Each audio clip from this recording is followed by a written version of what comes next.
Ja som vám tu dobrý ďalšie videjko ľudia, no a dneska to budú ďalšie čudné názvy dedín na Slovensku. Poďme rovno na to. Na čo sa to tu hráš? Na poníkov!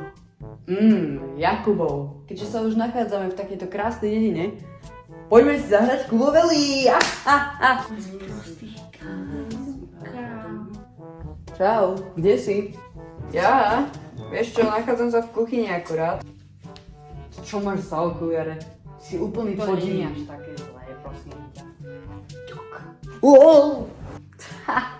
Si jak z Hrachova. Počúvaj ma, skade sú tie vajcia? Je to? Z Vajkoviec. Ty, to je ale krásny brod.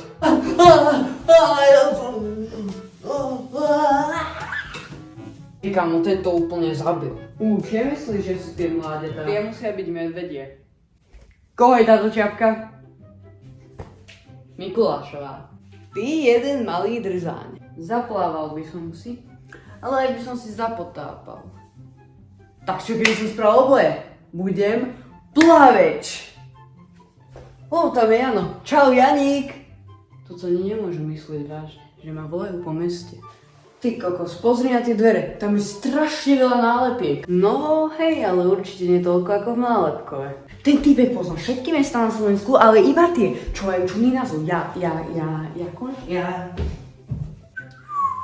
To je Ilia! Čau Ilia! Ok ľudia, takže to by bolo pre dneska všetko. Snažil som sa to trochu okoreniť a nemať len konkurs pre odkiaľ ste, ako sa voláte. Takže snáď sa vám toto viacej páčilo ako tie klasické čudné názvy dedín na Slovensku. Trošku som to tak vybral také názvy, čo niečo aj znamenajú v realite. A snáď sa vám to páčilo, takže dajte like, odber a zvonček a majte sa. Čau! Prečo všetky videá končím tým, že buchnem do obrazovky? Prečo každé jedno video? Každé jedno, dobre, čau. Zas.